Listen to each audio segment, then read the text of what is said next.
할아버지, 이거 드세요. 오, 비 내리던 그 밤, 알바생이 비 맞는 노인에게 건넨 따뜻한 유자차 한 잔. 그런데 며칠 뒤 그 노인이 내민 명함을 본 순간 병상에 누워 계시던 아버지의 손이 사시나무처럼 떨리기 시작했습니다. 그 회사엔 절대 가지 마라. 핏기가 가신 얼굴로 아버지는 딸에게 등을 돌렸어요. 도대체 그 명함에 뭐가 적혀 있었을까요? 그리고 초라한 코트를 입고 비를 맞던 그 노인은 정말 누구였을까요? 안녕하세요, 여러분. 오늘도 이렇게 찾아와 주셔서 참 고맙습니다. 본격적인 이야기를 시작하기 전에 지금 이 사연 어느 동네에서 듣고 계신가요? 댓글로 지금 계신 곳과 지금 시각을 살짝 남겨주세요. 한 분 한 분 어디서 함께하고 계신지 저희도 참 궁금하답니다. 그리고 이 이야기가 마음에 드셨다면 아래 좋아요 꼭 눌러주시고 구독 버튼도 눌러주세요. 여러분의 그 작은 손길 하나가 저희가 더 좋은 이야기를 만들어가는 큰 힘이 됩니다. 자, 그럼 지금부터 그 놀라운 이야기를 시작합니다. 자정을 넘긴 시각이었어요. 도시의 불빛은 대부분 꺼졌고 작은 편의점 하나만 홀로 노란 불을 밝히고 있었죠. 유리창에는 빗방울이 쉴 새 없이 부딪혔습니다. 굵어졌다 가늘어졌다. 밤새 그칠 기미가 보이지 않았어요. 계산대 안쪽에 25살 정지원이 홀로 서 있었습니다. 손님은 벌써 1시간째 없었죠. 형광등이 지지직 소리를 내며 깜빡일 때마다 매장 안의 정적이 더 깊게 내려앉았어요. 지원은 계산대 아래 서랍을 살며시 열었습니다. 그 안에는 아버지의 약봉지가 가지런히 놓여 있었죠. 그 옆으로 꼬깃하게 접힌 10,000원짜리 몇 장이 보였습니다. 지원은 손끝으로 그 지폐를 한 장 한 장 세어보았어요. 시린 손끝이 종이 위를 스칠 때마다 마음속에서도 숫자가 세어졌습니다. 약값이 얼마, 월세가 얼마, 그리고 남는 돈이 얼마. 아무리 세어봐도 늘 모자랐죠. 하지만 지원은 한숨을 삼켰습니다. 어깨를 한번 폈어요. 이 아이의 월급에는 늘 누군가의 몫이 먼저 얹혀 있었습니다. 제 몫은 언제나 맨 마지막이었죠. 그래도 지원은 서러움을 겉으로 드러내는 법이 없었어요. 세상이 알아주지 않아도 그저 웃는 법부터 먼저 배운 아이였습니다. 그때였어요. 유리창 너머로 무언가 움직임이 스쳤습니다. 지원은 고개를 들었죠. 매장 앞 파라솔 아래 낡은 의자 위에 누군가 앉아 있었어요. 빗속이었습니다. 우산도 없이 그 사람은 그대로 비를 맞고 있었죠. 어깨가 축 늘어져 있었어요. 등이 굽어 있었습니다. 한눈에도 나이가 많이 든 노인이었죠. 지원의 눈동자가 잠시 흔들렸습니다. 저러다 감기라도 드시면 어쩌나, 저 연세에 이 찬비를 맞으시면 큰일인데. 지원은 자기도 모르게 계산대 밖으로 걸음을 옮겼어요. 창에 얼굴을 가까이 대자 차가운 유리의 냉기가 뺨에 닿았습니다. 노인은 미동도 없었죠. 빗물이 그의 낡은 코트를 타고 흘러내렸어요. 어깨 위로, 무릎 위로 빗방울이 튀어 올랐습니다. 지원의 가슴이 답답하게 조여왔어요. 그냥 지나칠 수가 없었습니다. 저 모습이 꼭 병상에 누운 제 아버지 같아서였죠. 지원은 우산꽂이에서 낡은 우산 하나를 집어들었습니다. 문을 향해 걸어갔어요. 자동문이 스르륵 열리자 축축한 밤 공기가 훅 밀려들었습니다. 비 냄새와 젖은 흙 냄새가 코끝을 스쳤죠. 빗소리가 갑자기 크게 귓가를 때렸어요. 지원은 우산을 펴들고 노인에게 다가갔습니다. 한 걸음, 또 한 걸음. 가까워질수록 노인의 모습이 선명해졌죠. 백발이 비에 젖어 이마에 달라붙어 있었어요. 깊게 팬 주름 사이로 빗물이 흘렀습니다. 그런데 이상하게도 그 얼굴에는 슬픔보다 더 깊은 무언가가 어려 있었죠. 지원은 아직 몰랐습니다. 이 낡은 우산 하나가, 그리고 앞으로 건넬 따뜻한 차 한 잔이 무엇을 되돌리게 될지를 말이에요. 어르신, 이러다 감기 드세요. 지원이 노인의 머리 위로 우산을 씌우며 말했어요. 목소리가 빗소리에 묻힐까봐 조금 크게 말했죠. 노인이 천천히 고개를 들었습니다. 그제야 두 사람의 눈이 마주쳤어요. 노인의 눈은 맑았습니다. 하지만 그 안에는 오래 쌓인 피로 같은 것이 가라앉아 있었죠. 노인은 지원을 물끄러미 바라보았어요. 마치 낯선 사람이 아닌 아주 오래전에 알던 누군가를 보는 것처럼요. 아가씨가 왜 나한테? 노인의 목소리는 갈라져 있었습니다. 입술이 파랗게 질려 있었어요. 지원은 얼른 노인의 팔을 부축했죠. 젖은 코트 소매 아래로 앙상한 팔의 감촉이 손바닥에 전해졌습니다. 뼈만 남은 듯 가벼웠어요. 안으로 들어가세요. 여기 계시면 큰일 나요. 지원은 노인을 편의점 안으로 모셨습니다. 자동문이 열리고 따뜻한 실내 공기가 두 사람을 감쌌어요. 노인의 몸에서 빗물이 뚝뚝 떨어졌죠. 바닥에 작은 웅덩이가 생겼습니다. 하지만 지원은 그런 건 신경 쓰지 않았어요. 지원은 노인을 창가가니 의자에 앉혔습니다. 그리고 서둘러 매대로 갔죠. 온장고 문을 열자 따뜻한 김이 훅 올라왔어요. 지원은 그 안에서 유자차 한 캔을 꺼냈습니다. 손끝에 뜨끈한 온기가 전해졌죠. 지원은 캔을 들고 노인에게 돌아왔어요. 뚜껑을 따서 두 손으로 공손히 건넸습니다. 이거라도 좀 드세요. 몸이 좀 녹으실 거예요. 노인은 떨리는 손으로 캔을 받았어요. 언 손가락이 따뜻한 캔에 닿자 노인의 어깨가 흠칫 떨렸습니다. 노인은 차를 한 모금 넘겼어요. 뜨거운 것이 목을 타고 내려가자 감았던 눈에서 무언가 반짝였죠. 그때 노인이 주머니를 뒤적였습니다. 젖은 지갑을 꺼내려 했어요. 얼마요? 값을 치러야지. 아유, 아니에요. 지원이 웃으며 손사래를 쳤습니다. 이건 제가 그냥 드리는 거예요. 돈 안 받아요. 노인의 손이 허공에서 멈췄어요. 그 눈이 다시 흔들렸습니다. 요즘 세상에 생판 모르는 노인에게 제 돈을 들여 차를 사주는 젊은이가 어디 있겠어요? 노인은 믿기지 않는다는 듯 지원을 바라보았죠. 아가씨 이름이 뭔가? 지원은 잠시 멈칫했어요. 그러더니 제 가슴께를 손가락으로 가리켰습니다. 파란 조끼 위에 작은 명찰이 달려 있었죠. 거기엔 또박또박 세 글자가 적혀 있었어요. 정지원이요. 여기 이렇게 써 있잖아요. 지원이 배시시 웃었습니다. 노인의 시선이 그 명찰에 오래 머물렀어요. 정이라는 글자를 노인은 몇 번이고 눈으로 되짚었죠. 그 순간 노인의 눈가가 미세하게 떨렸습니다. 무언가를 떠올린 사람의 얼굴이었어요. 지원은 그 떨림을 알아채지 못했습니다. 그저 노인이 추워서 그런가 보다 했죠. 그때 지원의 눈에 무언가가 들어왔어요. 노인의 젖은 소매단이 살짝 거쳐 있었습니다. 그 아래로 손목시계가 보였죠. 낡은 가죽줄이었어요. 하지만 그 시계의 몸체만은 어딘가 예사롭지 않았습니다. 은은한 빛이 흘렀죠. 설마 아니겠지. 지원은 고개를 저었어요. 이런 밤에 비 맞는 노인이 값진 시계를 찾을 리 없다고 생각했죠. 지원은 그 생각을 곧 접었습니다. 노인은 따뜻한 차를 두 손으로 감싸 쥐었어요. 그리고 나지막이 중얼거렸습니다. 고맙네, 정말 고마워. 그 목소리에는 단순한 인사 이상의 무게가 실려 있었어요. 하지만 지원은 그 무게를 알 리 없었죠. 그 한 잔의 차가 무엇을 되돌릴지 그때 지원은 정말 알지 못했습니다.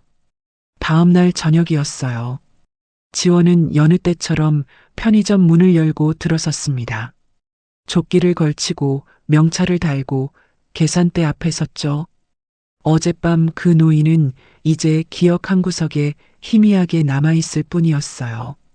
그런데 저녁 무렵 자동문이 스르륵 열렸습니다. 지원이 고개를 들었어요. 순간 그녀의 눈이 커졌죠. 어젯밤 그 노인이었습니다. 하지만 어제와는 사뭇 달랐어요. 비에 젖어 초라하던 모습은 온데간데 없었죠.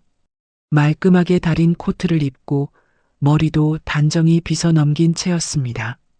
등도 한결 펴져 있었어요. 어제의 그 사람이 맞나 싶을 정도였죠. 어르신?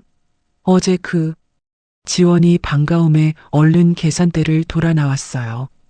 노인이 부드럽게 웃었습니다. 그 웃음에는 어제와 다른 여유가 배어 있었죠. 어젯밤엔 신세를 졌네. 덕분에 감기도 안 걸리고. 아유, 신세는요. 몸은 좀 괜찮으세요? 지원은 진심으로 노인의 안색을 살폈어요. 노인은 고개를 끄덕였습니다. 그러더니 코트 안주머니로 손을 가져갔죠. 무언가를 꺼내는 손길이 조심스러웠어요. 노인이 지원에게 내민 것은 작은 종이 한 장이었습니다. 하얀 명함이었죠. 지원은 얼떨결에 그것을 받아들었어요. 명함에는 큼직한 회사 이름이 박혀 있었습니다. 지원도 이름만 들으면 누구나 아는 아주 큰 기업이었죠. 그 아래로 노인의 이름 석자가 적혀 있었어요. 하지만 직함이 적힌 자리는 지원이 미처 눈여겨보기도 전이었습니다. 저기 이게 뭐예요, 어르신? 지원이 어리둥절한 얼굴로 물었어요. 노인은 지원의 눈을 지그시 바라보았습니다. 우리 회사에서 곧 신입사원을 뽑네. 자네 면접을 한번 보러 오게. 지원의 얼굴이 멍해졌어요. 잠시 말을 잃었죠. 그러다 이내 어색하게 웃으며 손을 내저었습니다. 에이, 어르신. 농담도 잘하시네요. 제가 무슨 대기업 면접을 봐요. 저는 대학도 제대로 못 나왔는걸요. 지원은 정말 농담인 줄 알았어요. 저 같은 사람에게 이런 큰 회사가 면접 기회를 줄 리 없다고 생각했죠. 배경도 없고 스펙도 없고 가진 거라곤 성실함 하나뿐인 자신이었으니까요. 하지만 노인의 눈빛은 진지했습니다. 아니, 진지하다 못해 어딘가 애틋하기까지 했어요. 노인은 천천히 고개를 저었습니다. 농담이 아닐세. 나는 사람 보는 눈이 있어. 자네 같은 사람이 필요하네. 노인의 목소리는 낮았지만 단단했어요. 지원은 그 눈빛 앞에서 웃음기를 거두었습니다. 가슴이 이상하게 두근거렸죠. 이게 정말일까? 정말 나 같은 사람에게 기회가 온 걸까? 지원은 명함을 두 손으로 꼭 쥐었어요. 종이의 빳빳한 감촉이 손가락에 느껴졌습니다. 그런데 노인은 왜 하필 자신에게 이런 제안을 하는 걸까요? 지원은 그 이유를 알 수 없었어요. 노인은 오래전에 잃어버린 누군가를 지원에게서 보고 있었습니다. 하지만 그 사실을 지원은 알 리 없었죠. 노인은 그저 조용히 웃을 뿐이었어요. 기다리고 있겠네. 꼭 오게. 노인은 그 말을 남기고 돌아섰습니다. 자동문이 열리고 그의 뒷모습이 어둠 속으로 사라졌어요. 지원은 한참을 그 자리에 서 있었죠. 손안의 명함만 만지작거렸습니다. 그날 밤 지원은 집으로 돌아왔어요. 아버지는 방에 누워 계셨죠. 지원은 무심코 그 명함을 식탁 위에 올려놓았습니다. 그런데 그때였어요. 방에서 나오던 아버지의 시선이 그 명함에 닿았습니다. 순간 아버지의 발걸음이 딱 멈췄어요. 아버지의 손이 눈에 띄게 떨리기 시작했습니다. 얼굴에서 핏기가 가시었죠. 지원은 아직 몰랐어요. 그 명함에 적힌 회사 이름이 우리 가족에게 무슨 의미인지를 말입니다. 아버지, 왜 그러세요? 지원이 놀라 물었어요. 아버지 정길수의 얼굴이 하얗게 질려 있었죠. 방금 전까지 멀쩡하던 사람이었습니다. 그런데 식탁 위 명함 한 장을 본 순간 마치 유령이라도 마주친 사람 같았어요. 아버지는 대답이 없었습니다. 떨리는 손으로 식탁을 짚었죠. 앙상한 손마디에 힘줄이 붉어졌어요. 그 손이 가늘게 떨리고 있었습니다. 아버지, 어디 편찮으세요? 약 드릴까요? 지원이 얼른 다가가 아버지의 팔을 붙잡았어요. 아버지의 몸이 차가웠습니다. 등에서 식은땀이 배어나온 게 느껴졌죠. 아버지는 천천히 고개를 돌려 지원을 보았어요. 이거 이 명함 어디서 났니? 아버지의 목소리는 쇳소리처럼 갈라져 있었습니다. 지원은 영문을 몰라 눈만 깜빡였어요. 어제 편의점에서 어떤 어르신을 도와드렸는데 오늘 오셔서 주셨어요. 면접 한번 보러 오라고. 근데 아버지, 이 회사 아세요? 아버지는 대답 대신 눈을 질끈 감았습니다. 감은 눈꺼풀이 파르르 떨렸어요. 무언가를 애써 누르는 얼굴이었죠. 한참 만에 아버지가 입을 열었습니다. 하지만 나온 말은 뜻밖이었어요. 가지 마라. 네. 그 회사엔 절대 가지 마라, 지원아. 아버지의 목소리가 낮게 떨렸습니다. 그 안에는 두려움 같은 것이 서려 있었어요. 지원은 도무지 이해할 수 없었죠. 이렇게 좋은 기회를 왜 마다하라는 걸까요? 우리 형편에 이런 자리가 어디 흔한가요? 아버지, 왜요? 얼마나 좋은 기회인데요. 저 이런데 면접 볼 기회도 없어요. 근데 왜 가지 말라고 하세요? 지원의 목소리에 답답함이 묻어났어요. 아버지는 눈을 뜨지 않았습니다. 대신 힘겹게 몸을 돌렸죠. 지원에게 등을 보인 채 방을 향해 걸음을 옮겼어요. 묻지 마라. 그냥 아비 말 들어. 그 뒷모습이 유난히 쓸쓸해 보였습니다. 굽은 등이 오늘따라 더 작아 보였어요. 지원은 그 자리에 우두커니 서 있었죠. 가슴 한구석이 답답하게 막혀왔습니다. 아버지가 방문을 닫았어요. 문틈으로 아버지의 기침 소리가 새어나왔습니다. 콜록콜록 마른 기침이 밤 공기를 갈랐죠. 그 소리가 오늘따라 더 깊고 아프게 들렸어요. 지원은 식탁 앞에 앉았습니다. 명함을 다시 집어들었어요. 회사 이름을 손끝으로 천천히 쓸어보았죠. 도대체 이 회사가 뭐길래 아버지가 저렇게까지 놀라시는 걸까요? 지원은 아버지에 대해 아는 것이 많지 않았습니다.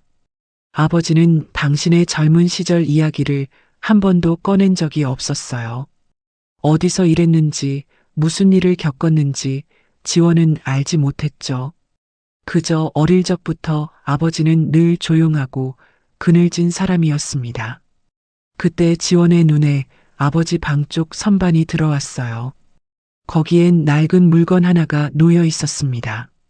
손때 묻은 오래된 수첩이었죠. 아버지가 무슨 일이 있어도 버리지 않던 물건이었어요.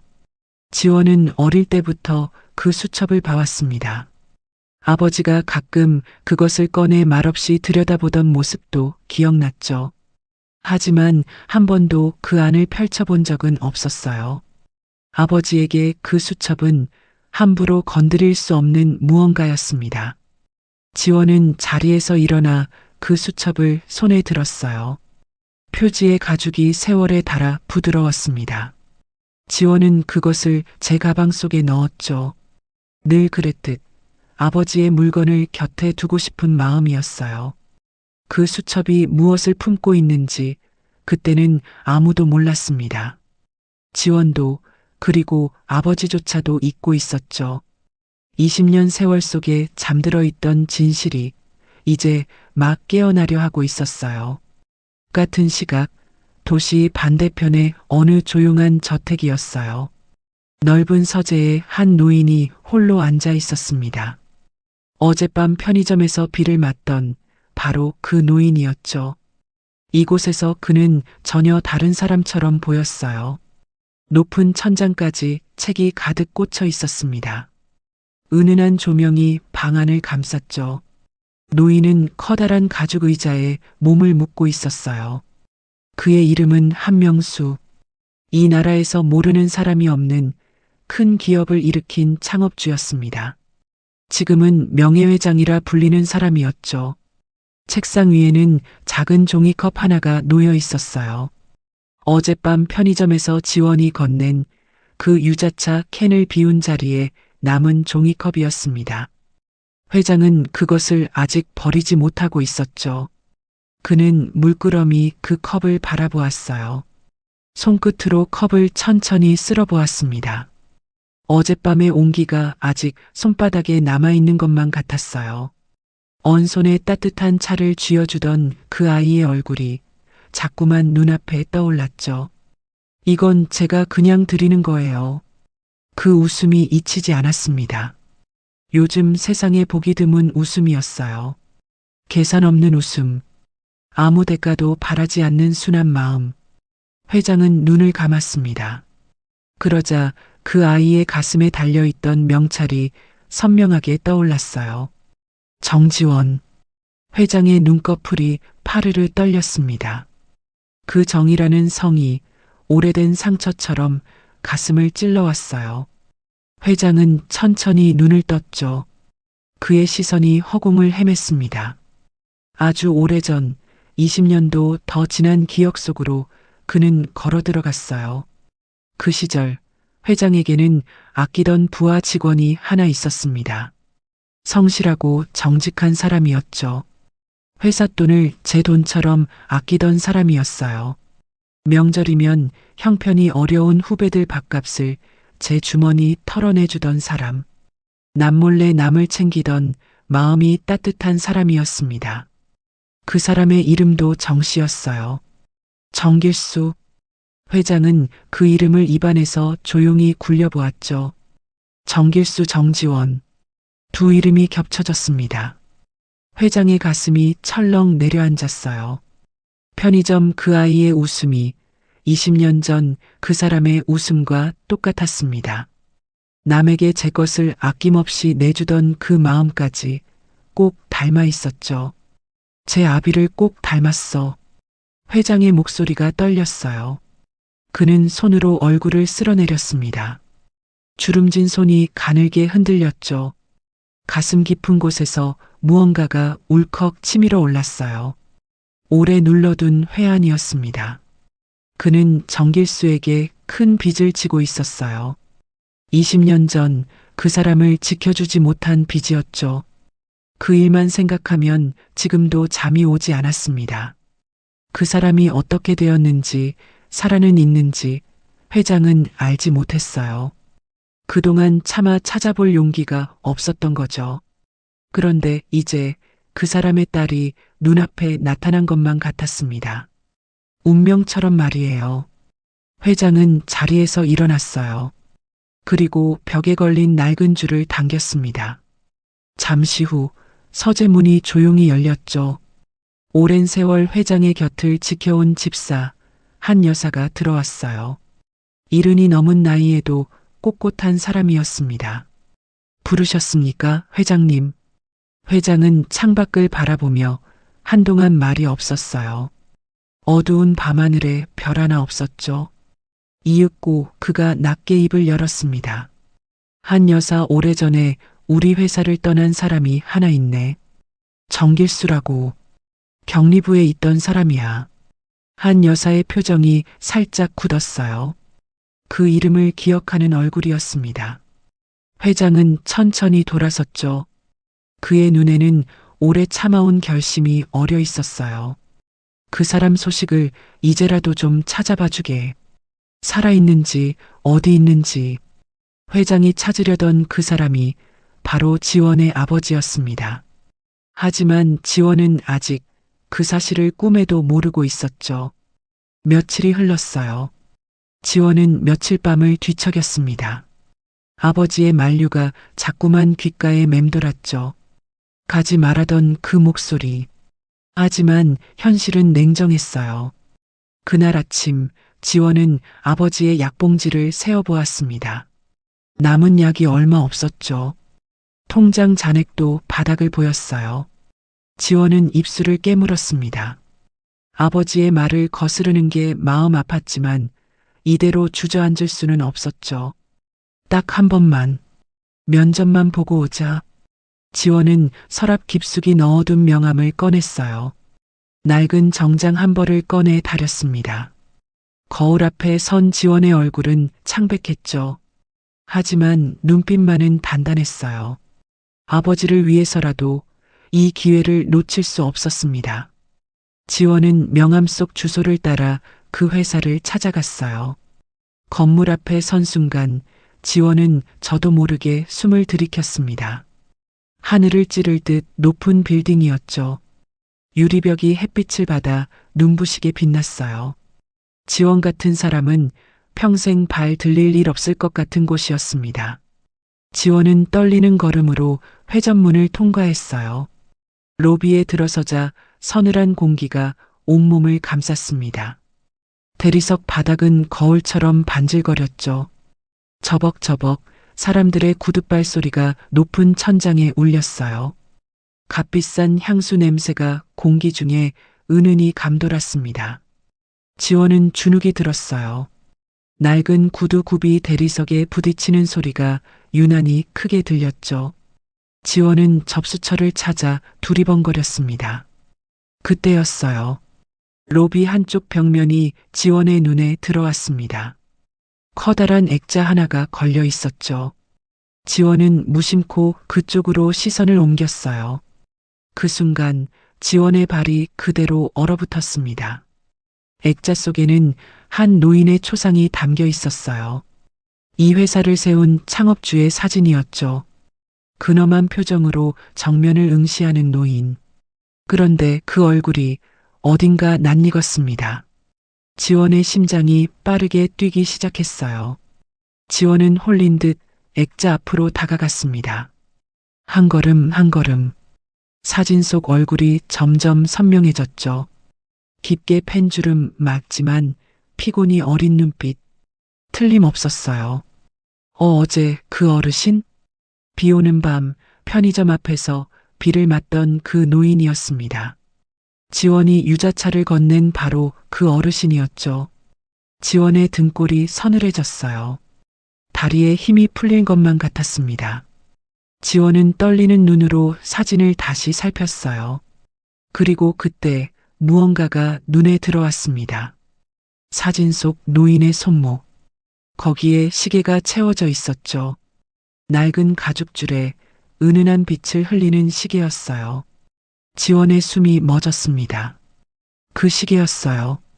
편의점에서 노인의 소매단 아래로 얼핏 보였던 바로 그 시계. 설마 하고 넘겼던 그 시계가 지금 이 창업주의 손목에 똑같이 채워져 있었습니다. 그 어르신이 이 회사 회장님이셨어? 지원은 벽을 짚었어요. 손바닥에 차가운 대리석의 냉기가 전해졌습니다. 머릿속이 하얘졌죠. 비 맞는 초라한 노인이 알고 보니 이 거대한 기업의 창업주였다니 도저히 믿기지 않았어요. 그제야 모든 게 이해되기 시작했습니다. 왜 그런 시계를 차고 있었는지, 왜 자신에게 면접을 보라 했는지. 지원의 머릿속이 어지럽게 돌아갔어요. 하지만 지원은 아직 몰랐습니다. 이 회사가 어떤 곳인지를요. 이 높고 화려한 빌딩이 20년 전 아버지에게 씻을 수 없는 누명을 씌운 바로 그곳이라는 사실을. 지원은 그것을 꿈에도 알지 못했어요. 지원이 아는 것과 진실 사이의 거리는 아직 아득히 멀었습니다. 면접장은 높은 층에 있었어요. 지원은 안내를 받아 긴 복도를 걸었습니다. 발밑에 깔린 카펫이 발소리를 삼켰죠. 복도 끝 육중한 문이 열렸어요.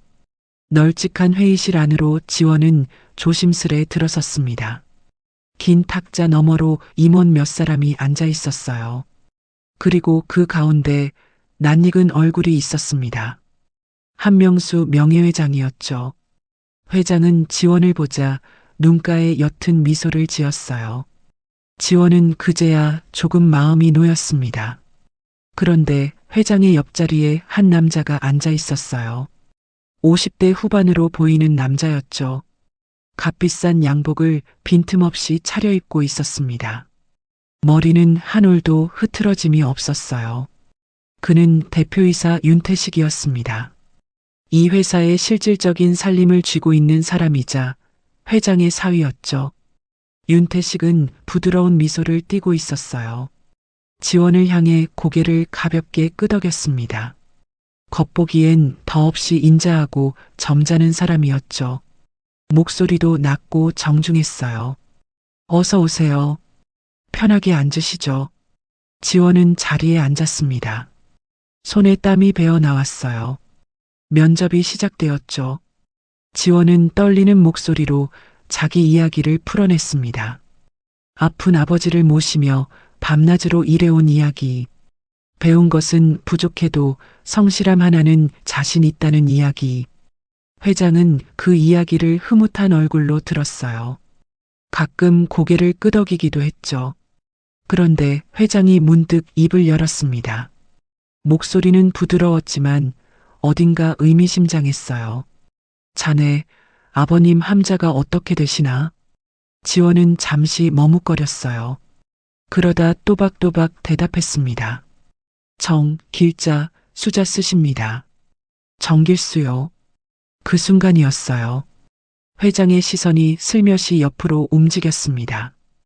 윤태식의 얼굴을 살피는 눈빛이었죠. 회장은 다시 지원에게 물었어요. 아니, 어쩌면 그 질문은 지원이 아니라 옆자리 사위를 향한 것인지도 몰랐습니다. 정길수라 그 이름 자네는 기억나나? 회장이 고개를 돌려 윤태식을 바라보았어요. 순간 지원의 눈에는 보이지 않는 미세한 변화가 있었습니다.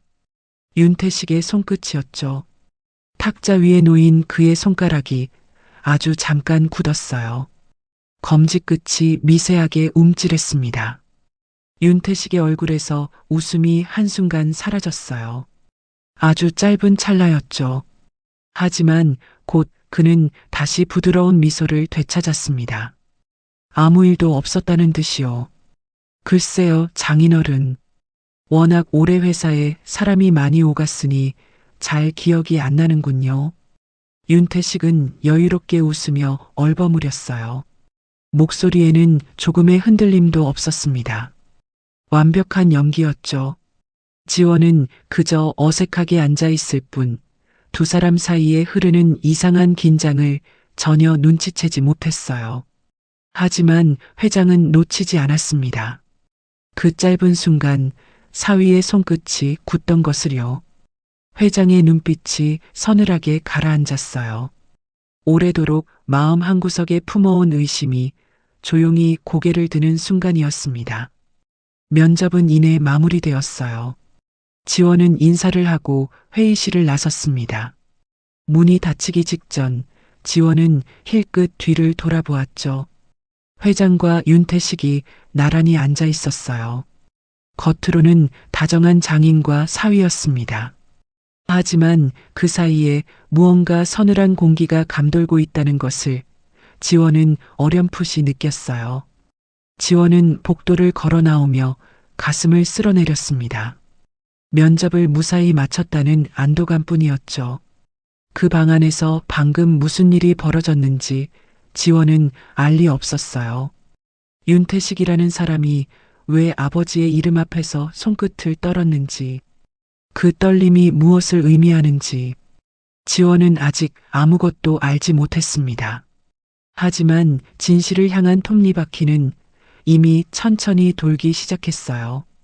지원이 돌아간 뒤 회의실에는 무거운 정적이 내려앉았어요.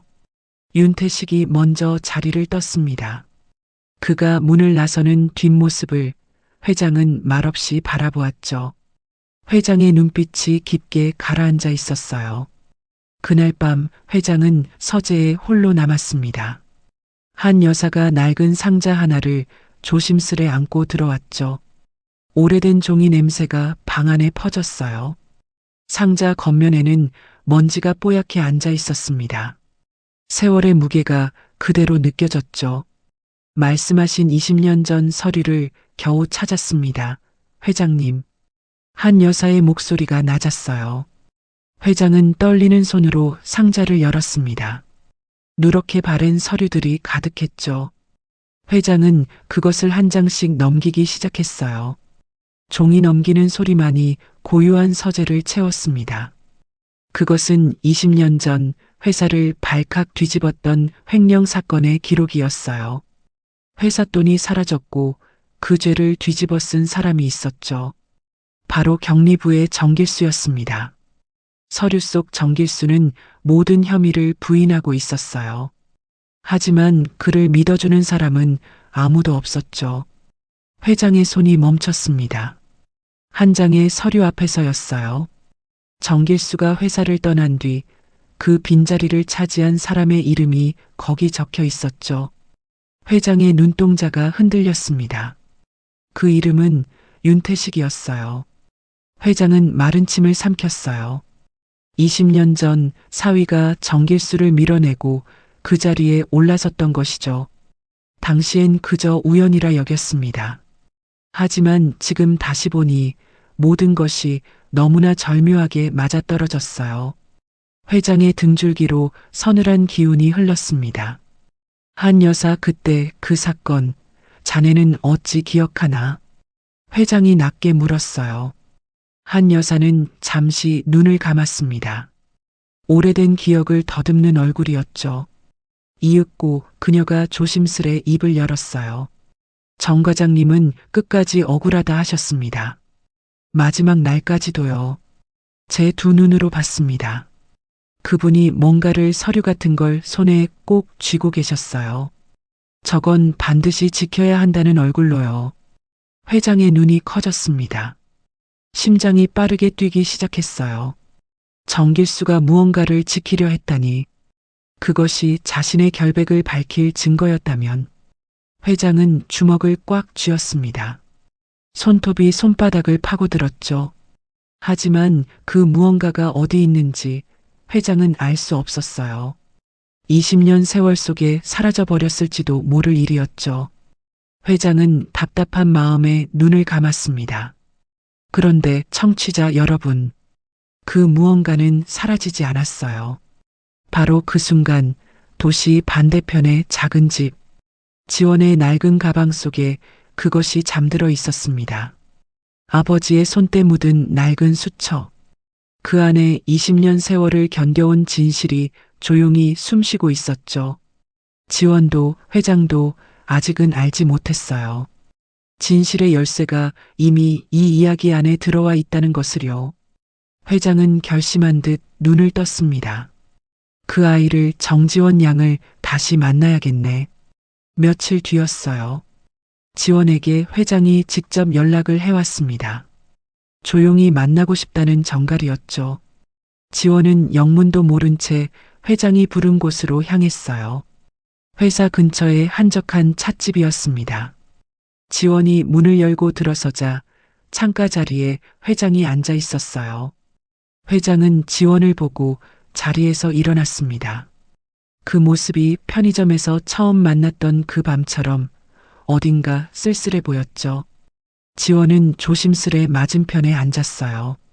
따뜻한 차가 나왔습니다. 회장은 한동안 말이 없었어요. 창밖을 바라보는 그의 눈빛이 아득했죠. 이윽고 회장이 천천히 입을 열었습니다. 자네 아버님 정길수 씨 말일세. 혹시 지금 어떻게 지내시나? 지원의 눈이 커졌어요. 심장이 철렁 내려앉았습니다. 회장이 어떻게 아버지의 이름을 아는 걸까요? 지원은 떨리는 목소리로 대답했어요. 저희 아버지를 아세요, 회장님? 회장은 깊은 한숨을 내쉬었습니다. 그러고는 나지막이 지난 이야기를 털어놓기 시작했어요. 20년 전 자신의 회사에 정길수라는 성실한 직원이 있었다는 것을요. 자신이 무척 아끼던 사람이었다는 것을요. 그런데 어느 날 억울한 누명을 쓰고 회사를 떠났다는 것을요. 지원은 그 이야기를 들으며 온몸이 굳었습니다. 그제야 모든 것이 맞아떨어지기 시작했어요. 아버지가 왜 그토록 이 회사를 두려워했는지, 명함을 보고 왜 손을 떨었는지, 까지 말하던 그 말의 의미가 이제야 가슴을 파고들었습니다. 지원의 눈에 눈물이 차올랐어요. 우리 아버지가 그렇게 억울한 일을 당하셨구나.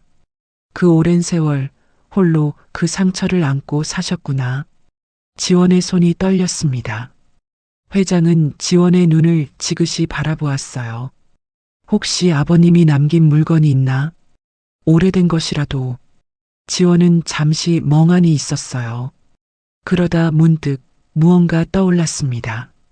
지원은 제 가방을 끌어당겼어요. 떨리는 손으로 그 안을 뒤졌죠. 그리고 낡은 수첩 하나를 꺼냈습니다. 아버지가 무슨 일이 있어도 버리지 않던 바로 그 수첩이었어요. 이거 아버지가 늘 지니시던 거예요. 저도 늘 가지고 다녔고요. 회장의 눈이 크게 흔들렸습니다. 그는 떨리는 손으로 수첩을 받아들었어요. 낡은 가죽 표지가 손끝에 닿았죠. 회장은 조심스레 수첩을 펼쳤습니다. 빛바랜 종이 위로 정길수의 손글씨가 빼곡했어요. 오래된 잉크 냄새가 은은하게 풍겼습니다. 회장은 한 장 한 장 넘겼어요. 그러다 마지막 장에 이르렀습니다. 그런데 그 마지막 장이 어딘가 이상했어요. 종이 한 귀퉁이가 살짝 접혀 있었죠. 두툼했습니다. 회장은 조심스레 그 접힌 부분을 폈어요. 순간 회장의 손이 멈췄습니다. 접힌 뒷면에서 무언가가 나타났어요. 그것은 낯선 종이었습니다. 오래된 장부의 사본이었죠. 숫자들이 빼곡히 적혀 있었어요. 그리고 그 아래 누군가의 서명이 있었습니다. 회장은 그 서명을 뚫어지게 바라보았어요. 그의 얼굴에서 핏기가 가시었습니다. 손끝이 사시나무처럼 떨렸죠. 20년을 침묵하던 종이가 드디어 입을 열려하고 있었어요. 그 서명 아래 적힌 이름은 놀랍게도 윤태식이었습니다. 며칠 후 회사의 대회의실이었어요. 긴 탁자를 따라 임원들이 빼곡히 앉아 있었습니다. 무거운 침묵이 방 안을 짓눌렀죠. 회장이 회의를 소집한 것이었어요. 아무도 그 이유를 알지 못했습니다. 윤태식도 그 자리에 있었어요. 여느 때처럼 값비싼 양복을 차려입고 여유로운 미소를 띤 채였죠. 하지만 그 미소 뒤로 어딘가 불안한 기색이 스쳤습니다. 회장의 표정이 심상치 않았기 때문이었어요. 회장이 천천히 자리에서 일어났습니다. 그의 손에는 낡은 수첩과 몇 장의 서류가 들려 있었죠. 회장은 임원들을 둘러보았어요. 그리고 낮고 단단한 목소리로 입을 열었습니다. 오늘 여러분께 20년 전의 진실을 말하려 하네. 회의실 대형 화면에 서류 한 장이 떠올랐어요. 20년 전 횡령 사건의 장부였습니다.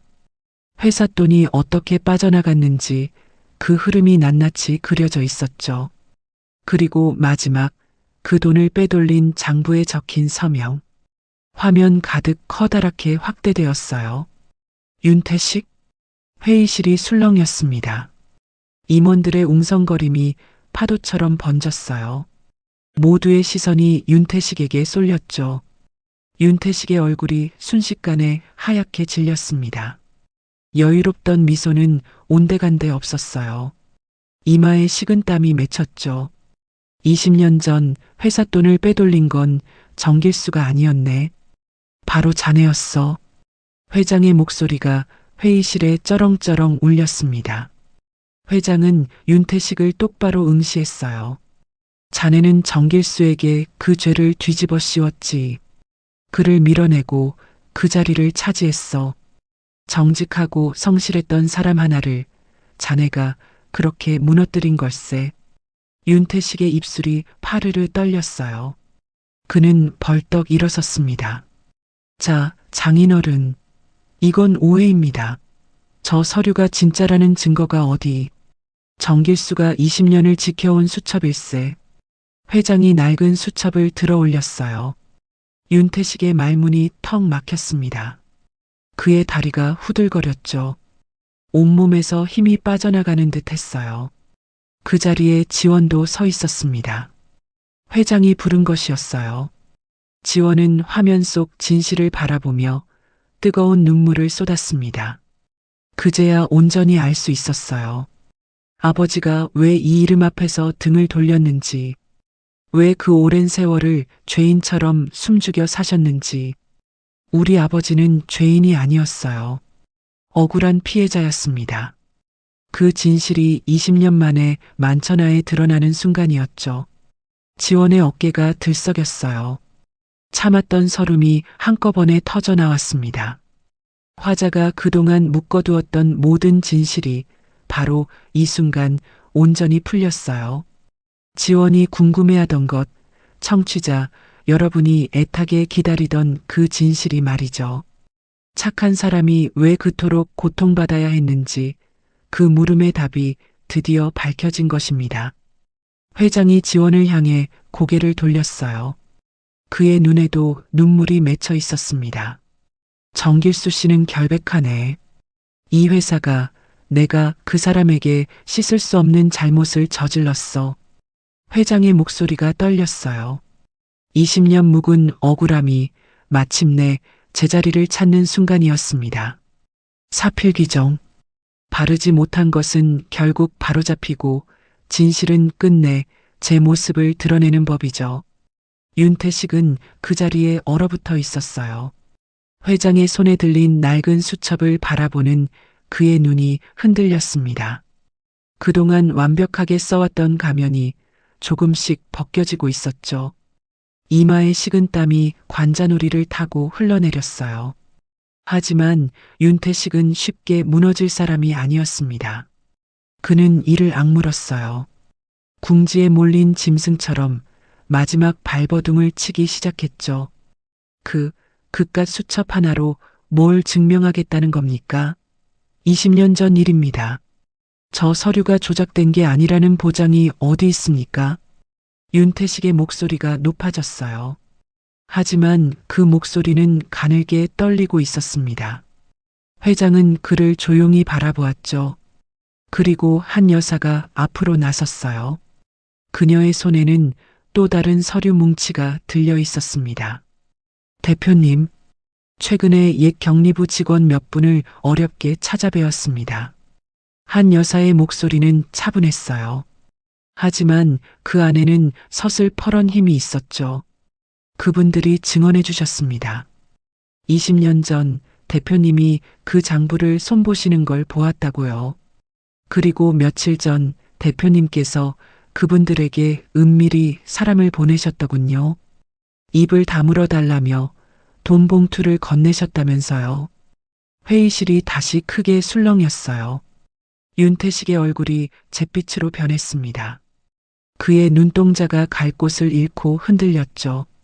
증거를 없애려던 시도까지 낱낱이 드러난 것이었어요. 자네 20년 전 죄를 덮으려고 지금 또 사람들을 매수했나? 회장의 목소리가 서늘하게 가라앉았습니다. 그 눈빛에 실망과 분노가 뒤섞여 있었어요. 윤태식은 더 이상 아무 말도 하지 못했죠. 그의 다리가 풀렸습니다. 그대로 의자에 털썩 주저앉았어요. 임원들의 싸늘한 시선이 그에게 쏟아졌습니다. 조금 전까지 그 앞에서 굽실거리던 사람들이었어요. 이제 그들의 눈에는 경멸만이 가득했죠. 완벽했던 가면이 벗겨지자 남은 것은 초라한 죄인의 민낯뿐이었습니다. 회장이 무겁게 입을 열었어요. 이 사회를 열겠네. 자네의 모든 직위를 박탈할 걸세. 그리고 자네가 저지른 일에 대해 법의 심판을 받게 할 것이야. 윤태식은 고개를 떨구었습니다. 어깨가 축 늘어졌어요. 20년 동안 쌓아 올린 모든 것이 종이장처럼 무너져 내리는 순간이었죠. 남을 짓밟고 오른 자리는 결국 그렇게 허망하게 끝이 났습니다. 회장은 그 모습을 오래 바라보았어요. 통쾌함보다는 깊은 회한이 밀려왔습니다. 회장은 천천히 지원에게 걸어갔어요. 그리고 그 앞에서 백발의 노인이 고개를 깊이 숙였습니다. 미안하네, 정말 미안해. 20년 전 내가 그 사람을 지켜주지 못했어. 조금만 더 귀 기울였다면, 조금만 더 살폈다면 이런 일은 없었을 텐데. 회장의 목소리가 젖어들었어요. 지원은 눈물을 쏟으며 고개를 저었습니다. 이 노인을 원망할 수 없었어요. 오히려 20년 만에 아버지의 결백을 밝혀준 사람이었으니까요. 지원은 떨리는 손으로 휴대폰을 꺼냈습니다. 아버지에게 전화를 걸었어요. 신호음이 울리는 동안 지원의 심장이 세차게 뛰었죠. 이 소식을 어떻게 전해야 할까요? 20년 억울함이 풀렸다는 이 말을요. 이윽고 아버지의 목소리가 들려왔어요. 지원은 목이 메어 한동안 말을 잇지 못했습니다. 그러다 겨우 떨리는 목소리로 입을 열었어요. 아버지, 다 끝났어요. 이제 다 밝혀졌어요. 하지만 이 소식을 아버지에게 온전히 전하기까지 지원에게는 아직 마지막 걸음이 남아 있었습니다. 며칠 뒤 볕이 좋은 오후였어요. 오랜만에 하늘이 맑게 개어 있었습니다. 병원의 작은 입원실로 따뜻한 햇살이 스며들었죠. 창가에 놓인 화분의 잎사귀가 그 빛을 받아 반짝였어요. 침대에는 정길수가 누워 있었습니다. 그 곁을 지원이 지키고 있었죠. 그런데 그날 입원실 문이 조용히 열렸어요. 백발의 노인이 조심스레 들어섰습니다. 한명수 회장이었어요. 정길수의 눈이 커졌습니다. 20년 만이었어요. 자신을 그토록 아껴주었던 옛 상사. 하지만 자신을 지켜주지 못했던 사람. 그 회장이 지금 제 눈앞에 서 있었죠. 정길수의 입술이 가늘게 떨렸습니다. 회장은 천천히 침대 곁으로 다가왔어요. 두 노인의 눈이 마주쳤습니다. 오랜 세월이 그 사이에 흘렀죠. 누구도 먼저 입을 열지 못했어요. 그저 서로를 바라볼 뿐이었습니다. 두 사람의 눈에 말없이 눈물이 차올랐어요. 이윽고 회장이 무언가를 내밀었습니다. 그것은 정길수의 명예를 회복하는 서류였어요. 20년 전에 누명을 벗기고 그가 결백했음을 공식적으로 인정하는 문서였죠. 회장의 손이 떨렸습니다. 이보게, 길수, 너무 늦었네. 정말 미안해. 회장이 고개를 깊이 숙였어요. 그 굽은 등이 파르르 떨렸습니다. 평생 사람들 위에 군림하던 노인이 옛 부하 앞에서 이렇게 머리를 조아리고 있었죠. 정길수는 그 모습에 목이 메었어요. 정길수는 힘겹게 손을 뻗었습니다. 앙상한 손이었어요. 그 손으로 회장의 손을 가만히 맞잡았죠. 두 노인의 주름진 손이 포개졌습니다.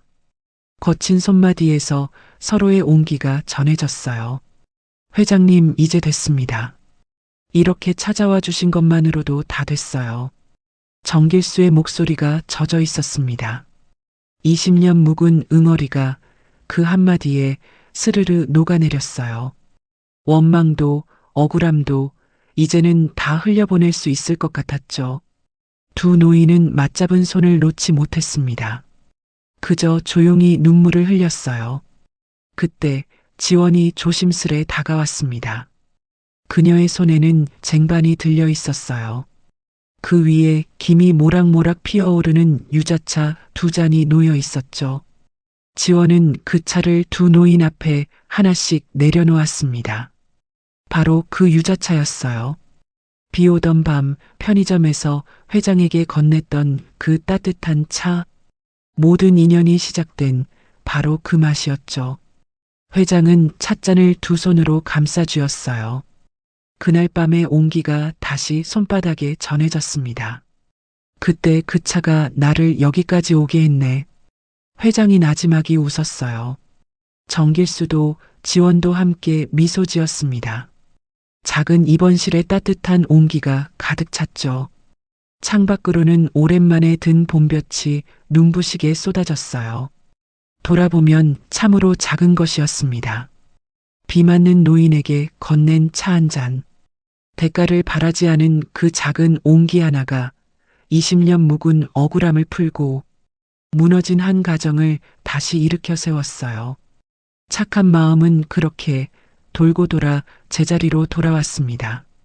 세상이 알아주지 않아도 묵묵히 선을 행하는 사람들이 있죠. 그런 사람의 진심은 결코 헛되지 않습니다.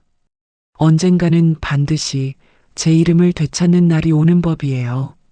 유자차 두 잔에서 피어오르는 김이 따뜻한 오후의 햇살 속으로 천천히 번져갔습니다. 네, 여기까지가 오늘의 이야기였습니다. 끝까지 함께 해주셔서 진심으로 고맙습니다. 비 맞는 노인에게 건넨 따뜻한 차 한 잔이 결국 20년 묵은 억울함을 풀고 무너진 한 가정을 다시 일으켜 세웠죠. 돌아보면 참 작은 것이었습니다. 대가를 바라지 않은 그 작은 온기 하나가 이렇게 큰 기적을 만들어냈어요. 여러분은 오늘 이 이야기를 들으시며 어떤 생각이 드셨나요? 살면서 남몰래 베푼 작은 친절이 있으셨나요? 아니면 누군가의 따뜻한 마음에 위로받으셨던 기억이 있으신가요? 그 소중한 이야기 댓글로 살며시 들려주세요. 여러분의 사연 하나하나가 다른 분들께도 큰 위로가 된답니다. 오늘 이야기가 가슴에 와닿으셨다면 좋아요 꼭 눌러주시고 아직 구독 안 하신 분들은 구독 버튼도 눌러주세요. 그리고 옆에 있는 알림 설정까지 함께 켜두시면 새로운 이야기가 올라올 때마다 가장 먼저 받아보실 수 있어요. 날이 참 좋습니다. 오늘 하루도 늘 건강하시고 따뜻한 마음 가득한 하루 보내세요. 저희는 다음 이야기로 또 찾아뵙겠습니다. 그때까지 부디 평안하세요. 보랏빛 하루 사연이었습니다.